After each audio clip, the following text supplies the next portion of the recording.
Woohoo! It's my anniversary episode. Yes, 1 year ago this week, I recorded and uploaded my very first YouTube video for my Lead Your Living channel. So I'm pretty excited about it. And I thought, what better way to celebrate than to do a quick little video for new YouTubers about the first year and all the lessons, not all the lessons, but some key lessons that I learned. Specifically, I have 10 tips to share with you, all from lessons in my first year. And I'm putting these tips into three main categories: one under technical skills, two processes and systems, and the third category is what I'm referring to as just the stretching zone. Yes, that personal growth and stepping outside of our comfort zone. And there have been lots of lessons in that category. Okay, we haven't even really started yet. And already, here's a little tip, not included in the 10, but just a little bonus. If you notice, I just had to turn on an extra light. I forgot to check my checklist that I'll refer to later, and I didn't have one of my lights on. So it might look a little bit different. I just turned it on. If you stay to the end, I'll also share with you how I plan to keep stretching for my next year and some of the areas that I plan to focus on. Okay, the first three tips are in the category of technical skills.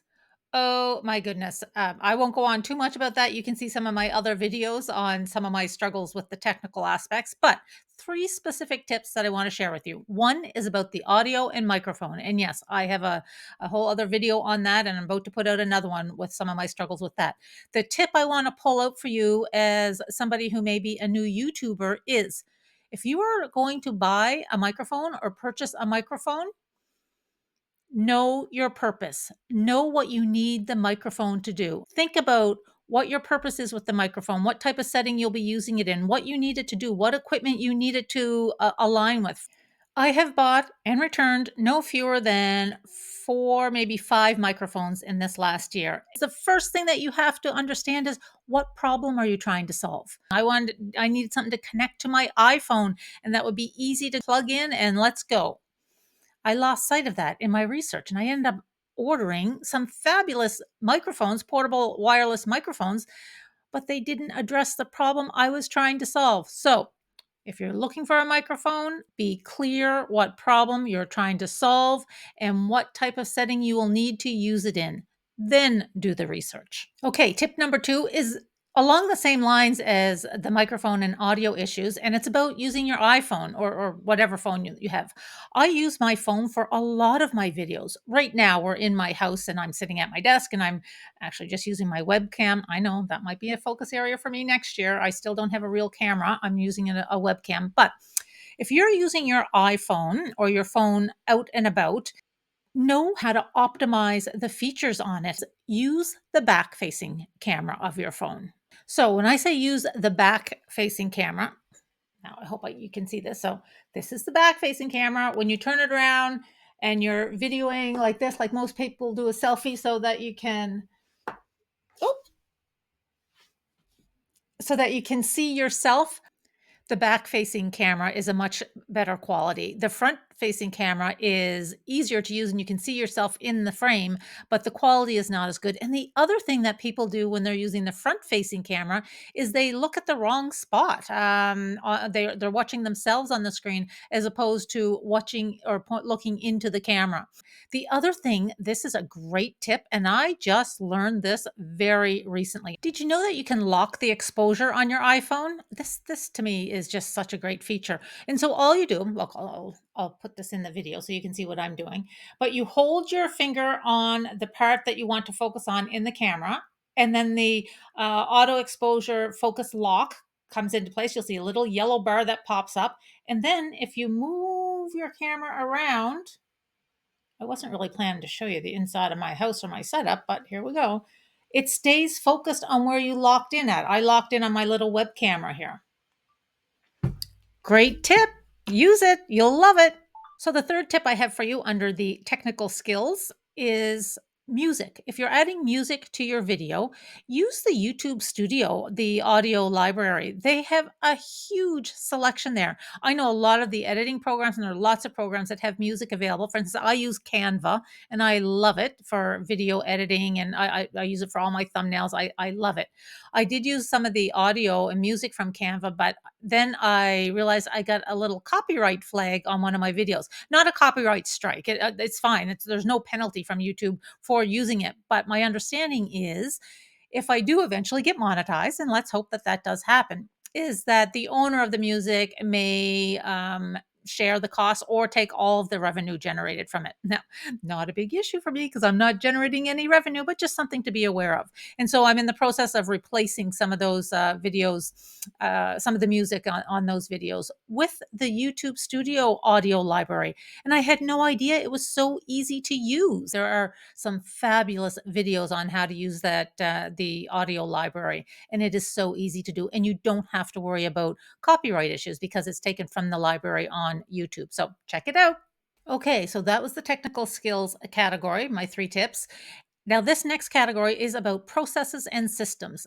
It takes me back to my working days when we used to refer to all the time standard operating procedures. You need to have some processes in place. So, 3 tips under this category. The first one is about your background setting.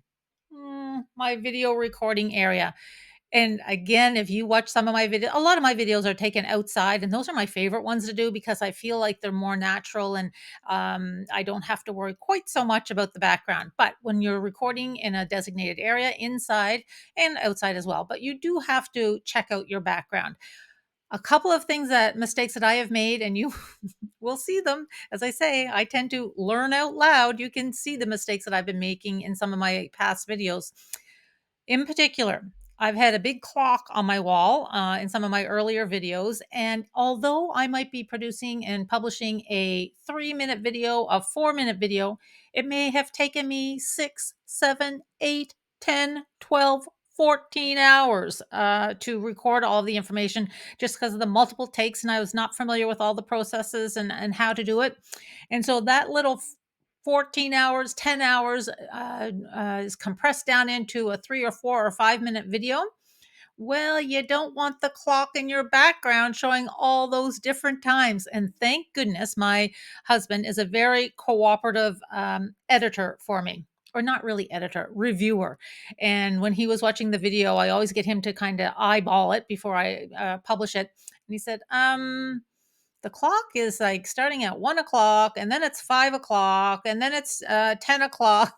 So check your background. If you have something like a clock, be aware of that, unless you're much more efficient than me. And if you're doing a 6 minute video, you can do it in 6 minutes, then it's not a big issue, but something to be aware of. Another thing to be aware of in the background is the fireplace. I have a little electric fireplace in our living room on the other side of this room. And I sometimes have my recording stuff set up there.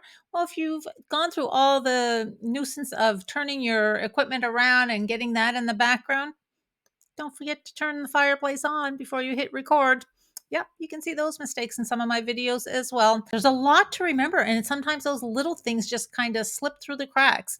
I don't know if it matters. I try not to change my background too much as I'm recording one video, but just for fun, I've made a couple little changes throughout this video. Don't know if you noticed something that's changed in my background since the beginning. What I've done now is I have my own little checklist, and I will tell you the things on this checklist are silly. They include turn the lamp on, make sure your book on the easel. I have a book that I usually showcase the book that I'm reading most recently or the book that has informed the actual YouTube episode that I'm doing. Right now, I have the Let Them Theory from Mel Robbins' book. It is so good. On my checklist says, is there a book on the easel? Is it the right book?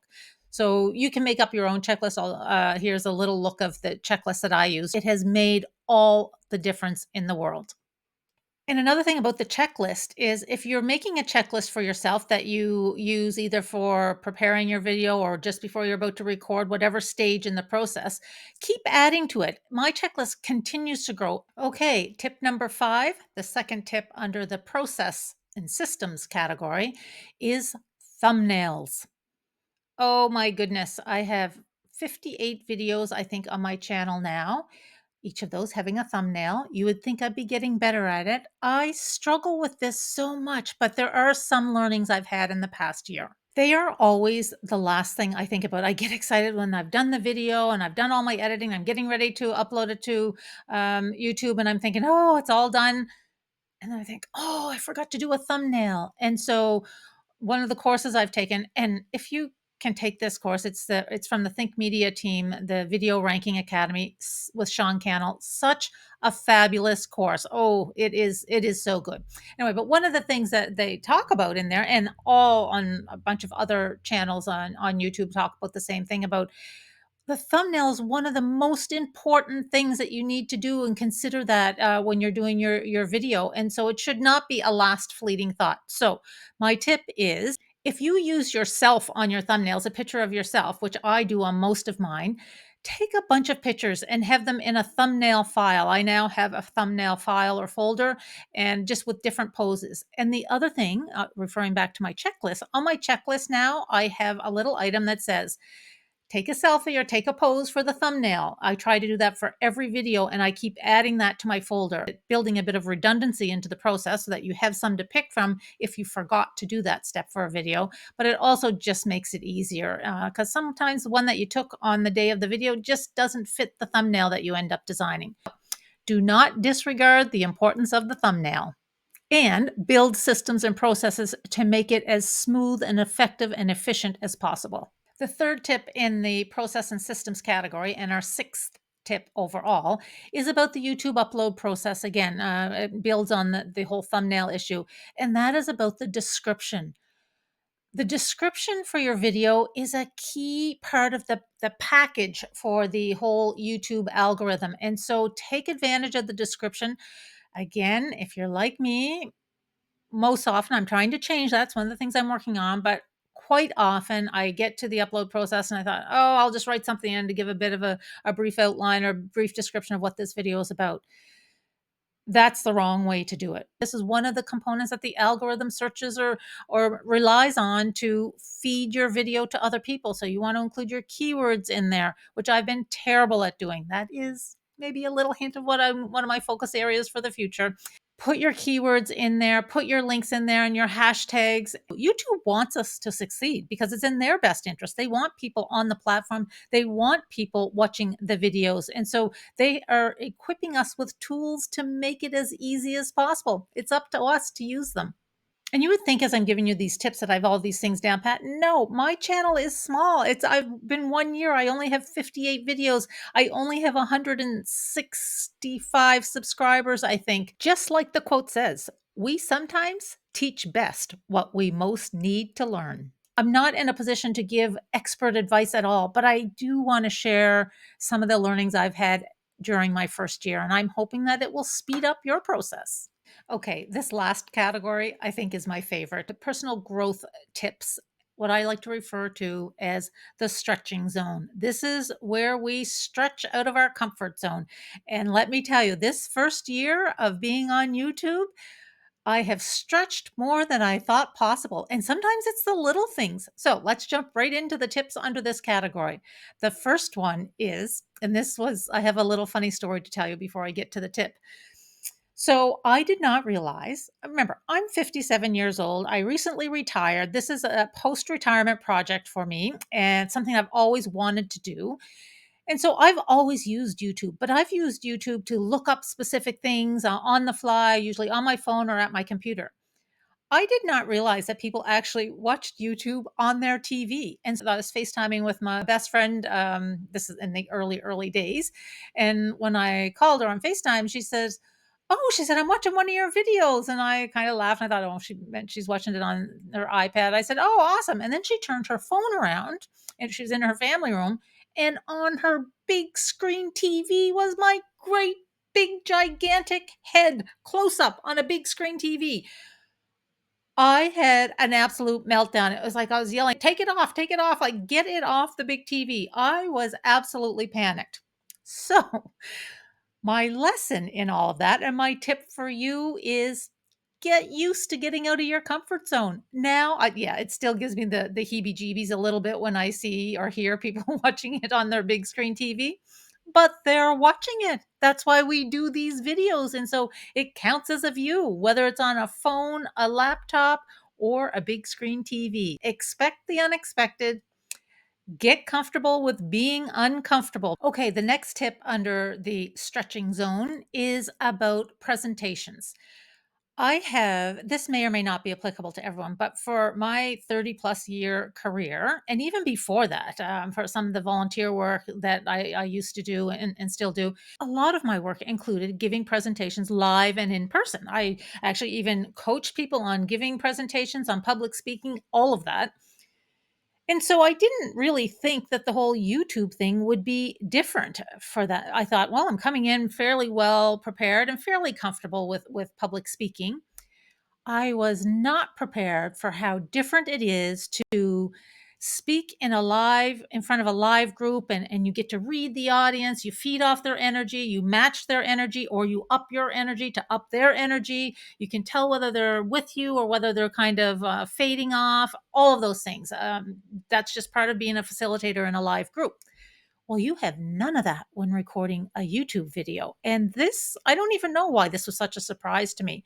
So, my tip to you would be, imagine that your audience or your viewers, your subscribers are energized and they're into what you're saying, and that you want to keep up that same energy level. And more importantly, you want to up your energy level. The camera zaps energy from you. So if you look at my very first video, I just recently have been watching it again because I posted a thing on my social media about, oh, 1 year, and this was my first video.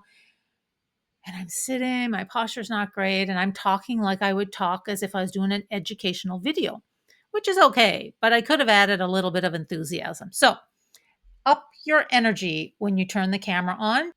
So, my third tip in the stretching zone is, don't forget your YouTube goggles. What do I mean? Put your YouTube goggles on when you're out living the rest of your life. Not all the time. I don't mean to live your entire life through your YouTube goggles, but think of your videos and some upcoming videos and things that you can do when you're just out and about. I now haul out my phone all the time if I'm somewhere, like if I'm out doing some bird watching. I do a lot of bird watching, or if I'm out for a run, for a walk, with a drive, I haul out my phone and I'll just kind of record the scenery or record something funny or do a quick little video, 10 to 15 seconds, and I dump all of those into a B-roll folder. Sometimes if you are making a video, you may or may not use a lot of B-roll, that video that runs in the background as you're kind of talking over it, and you use it to help demonstrate or highlight or emphasize a point that you're making.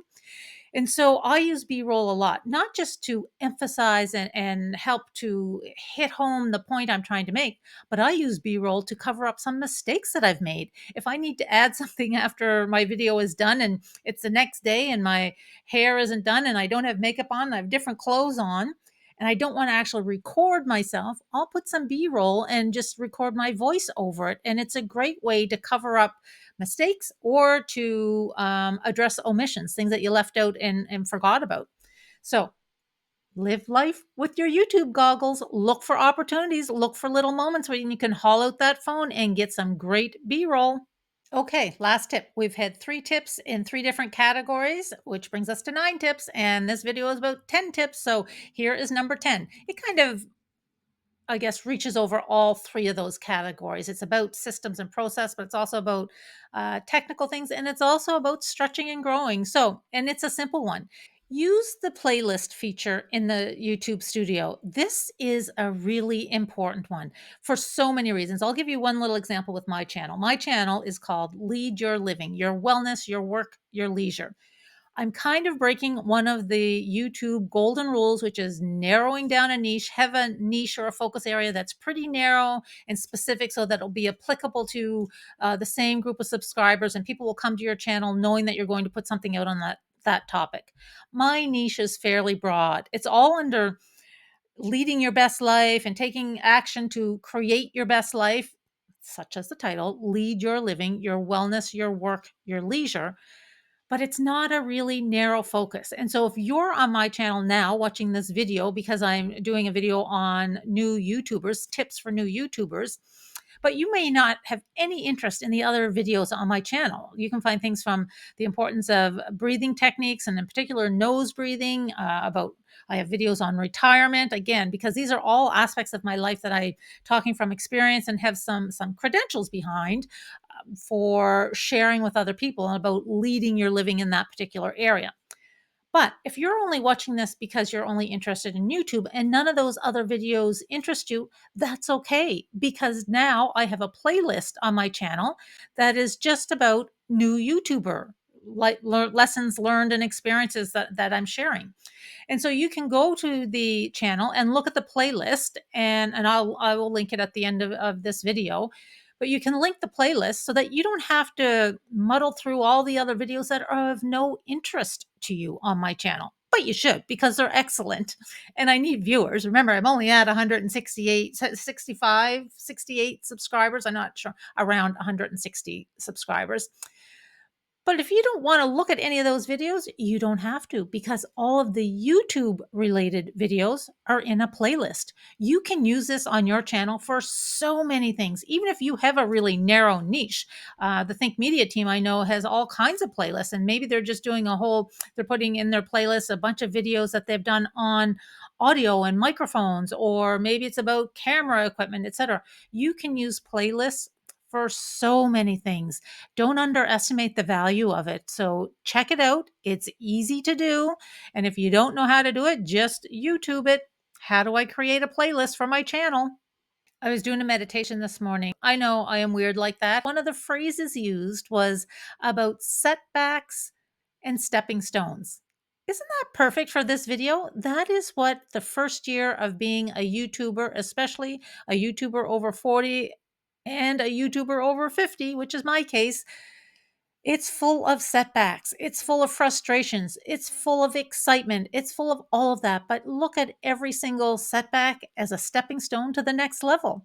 If you've made it to the end of this video, yay, you're awesome. Thank you. I told you in the beginning that if you made it to the end, I would also share a little bit about where I plan to go next year. I'm going to continue to stretch with my technical skills, my processes and systems, and just the overall personal growth. So, what I'm going to look at in the next year, under the technical category, I really do want to put some focus on SEO, search engine optimization, and use of keywords. I've just not given that the attention that it needs. So I do need to do that in addition to working on my audio and video aspects of this. So the second thing in the category of the systems, processes, and systems, one of the things I really need to do, I need to get ahead of schedule. I'm always recording my videos just a few days before the upload date is due. Well, due in my mind. I try to upload every week and I'm still chasing the deadline every week. So, my focus for this next coming year is to really double down on the batching of videos to get myself organized so that I can get 3 or 4 videos in the queue and ready to go to take off a little bit of the pressure for each week. So we'll see how that goes. So, in the stretching zone and personal growth area, the things I want to explore in this coming year, there are 2 things. One, I want to do my first live stream. I've never done that. I don't know how to do that. And so I need to learn a little bit more about that and give that a try, stretch into that area of discomfort. The other thing that I want to stretch into is to do an interview. A lot of people have said to me, "Why don't you interview someone?" My response is always, "Look, I can't even get the audio, the microphone, and the video stuff working for me, for one person. I am hardly going to invite a guest on and try to do that when I don't have this other part down pat." So I am hoping in this year I'll have my first interview as a YouTube episode because there are so many experts out there. And I already have a list of both kind of local folks I want to check in with, and I also have my wish list of the biggies, people I would love to have an interview with on my YouTube channel. I'm a ways away from that. May not achieve them all, but it sets and gives me a direction. Just before we sign off, I have to ask you, did you notice the 3 things that changed in my background? That's just in there for kicks and giggles. Take a look. One final request for you: include your best YouTuber tip down below so other people can see it, and selfishly, so I can see what the tip is, so I can give it a try. I am still learning.